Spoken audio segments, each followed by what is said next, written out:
The worlds of Disney and Pixar truly continue to expand each and every day. Happy Hoppers Week for those of you who have seen Pixar's latest release. I know that there's some regions it hasn't released in, though today we aren't going to be talking about Hoppers too much, rather this absolute bombshell of an article that was released by the Wall Street Journal, which discusses a lot of what the future holds for Pixar animation studios, and there is some incredibly exciting things to look at. I always talk about how when a new release comes from Pixar, we start seeing news trickle out about other future endeavors. Though this time, none of this is coming from our typical sources like Pete Docter himself, rather, like I said, Wall Street Journal, which does have a lot more credibility than a random scooper on Twitter, I guess.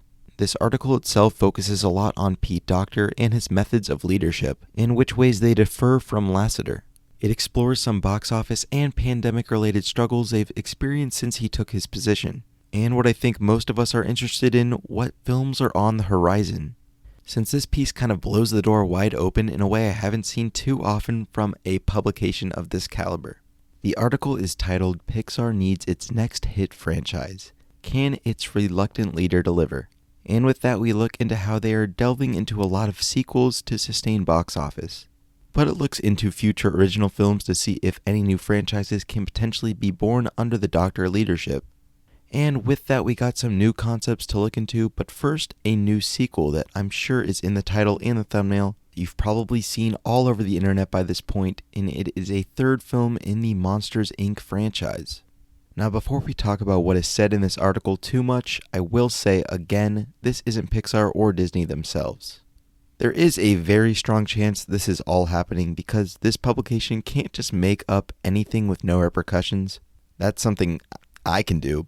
And I have been burned before when talking about that rumored Ducks musical a couple years back. That all being said, these films haven't been announced for a reason. They could still be in a very malleable state and may not even see the light of day because that happens to plenty of films, animated or not. That all being said, a sequel to Monsters, Inc. is now being discussed and supposedly in development. This makes so much sense with a new theme park land being developed at this very moment. This world is so Pixar in so many ways, and they have had $1 billion on the table for quite a while now.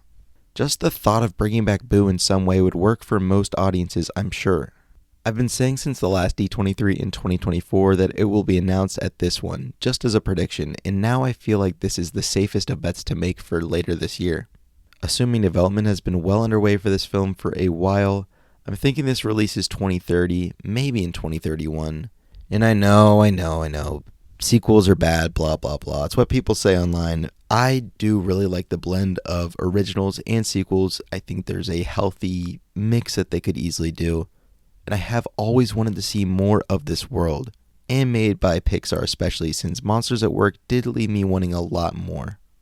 I've even seen rumors of Pete Docter directing this one, and take that one as a big grain of salt, that would be absolutely insane, but when you think about Coco 2 getting Lee Unkrich back out of retirement, and Andrew Stanton, longtime contributor to the Toy Story franchise, directing the 5th entry, it isn't too far-fetched, but we'll have to see. There's a lot of storylines they could go with for a new Monsters film. I like the idea of it passing through the same time as our own world, so around 30 years later. It could be the making of a proper legacy sequel and continue the franchise's identity of showing Mike and Sully at different ages. And yet again, opening up the monster world to a ton of new possibility, and I suppose not interfering too much with the canon of Monsters at Work, though I feel like they would just completely ignore that. But have no fear, sequel haters, there are some new original films we'll be discussing here as well. They talk a little bit about how the Disney Plus initiative did blow up in their face, producing 2 big shows before plans changed and they pivoted back to their traditional film production. I was actually just watching Win or Lose and Dream Productions just the other day, and they were so well made. And while they will probably always go underappreciated, I'm not surprised they couldn't become breakout successes, because Disney Plus has only had a few of those. And that was when they gave these astronomical budgets both for production and marketing, really with their early Marvel and Star Wars shows. We heard a while back that some sort of follow-up to Win or Lose was getting cancelled with the chance of being retooled into a feature film. And it seemed like that kind of production pivot happened to another series Pixar had been developing, with what has the, I guess, working title of Ono Ghost Market. This is described as being inspired by Asian myths about supernatural bazaars where the living and the dead interact. this idea sounds really fresh for Pixar. I know Coco and Soul are kind of both addressing the idea of afterlife to some extent, but I don't think either of those would cancel out another idea, especially with this playing heavily into the cultural and myth level. We have never had a Pixar film take place entirely in an Asian country. Cars 2 comes the closest, with Tokyo being one of the major settings, but I'd be really excited to see how this comes into fruition, especially to see how those ghosts or undead creatures would look. I remember that there was a Pokemon competitor when I was a kid named Yokai Watch that played into this angle quite a bit. I never played the game or watched the show or anything, but it did introduce me to this existing concept of a yokai, these wildly varying types of spirits, and I think this could be right up Pixar's alley. This film is rumored to be directed by Trevor Jimenez, and I could see it coming out as early as 2028 if there are 2 films releasing that year. I know some may be scared for a film to be reworked from a television series, but there's a good chance it wasn't too far in development before they made that move. It still would have likely been years ago from this point, considering when they moved away from Disney+. The next film that was briefly touched on is coming from Do-Mi-Shi, Pixar's first ever musical. I know that statement annoys some people who think Coco is a musical, but that film is not. Its story is musical in nature, though all the music is diegetic, when I think that this is implying typical, show-stopping non-diegetic numbers like what you see in typical musical films, though this article hints at it rebelling against what would be expected of a Disney musical. We really know nothing about this one story-wise. Do-Mi-Shi has an incredibly strong voice at Pixar, so I'm super excited to see what she's been working on here. I was wondering what happened to the project she was developing after turning red, since she obviously went to work on Elio. But now it seems like she has a good chance at 3 directed films in under a decade, which would be quite impressive. Obviously there's a bit of an asterisk next to Elio for her, but nonetheless very impressive. I will say I do not think this musical is the Ducks musical from forever ago. I promise that I let that one go for real. In some not so exciting news, we have some more information about a canceled movie. There's plenty of videos and concept art floating around out there for this one.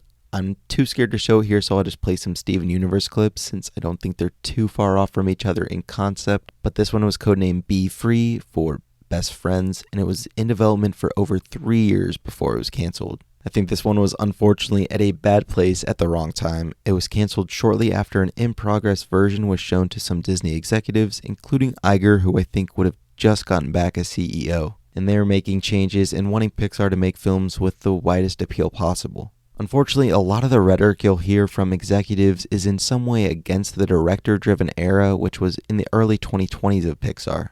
And I think that's a shame, since I think all those films can sit alongside the rest of Pixar's catalog quite nicely. Maybe it'll take a few years for that proper recognition to kick in though. Another interesting note mentioned in this article though was that original film ideas are now approved in part by sequel potential, which again really makes sense if they are trying to make the next big Pixar franchise, and that's a tall ask. Obviously, Inside Out 2 made Inside Out a franchise, but I think they know they need new IP to make new sequels off of eventually. I know Hoppers is already poised to do well opening weekend, we'll see how it fares, but hey, that might be their answer right there, who knows. I'll say it again though, Elemental easily has the story potential, and I think the audiences will continue to grow for any future follow-ups that this potential film franchise could make. I really believe in the artists at Pixar, especially Pete Docter, who I think has proven himself as a filmmaker, so that as a CCO he can continue to make the right big swings, as Pixar tries to reform into this ultra-commercial empire yet again. I know it can be scary with the amount of sequels, but a Docter quote at the end of the article talks about how Pixar will be useful to Disney as long as they're making great movies, and how they always want to make something that they can believe in. And that's something that I can take comfort in for what the future holds for the studio. I do feel bad for Be-Fri, especially the people that put so much time into a project that won't see the light of day. And who knows how it could have performed in theaters. To this day, I still want to see Newt retooled in some way. I am, however, excited to hopefully see Pixar reclaim their box office throne with some original films. I guess that's the whole point of this initiative. That does it for this video. This is such a crazy article. There's plenty in it that we'll be looking at for years to come. Let me know what you think about these 3 potential upcoming films. I'd imagine we hear about a couple of them in August at D23. Monsters Inc. sequel is just crazy to me, but I think a lot of people are ready for it. Just stop saying Monsters Inc. 3, it's just a third in the franchise. That's all for now though. Please subscribe and have a good one everybody. Goodbye.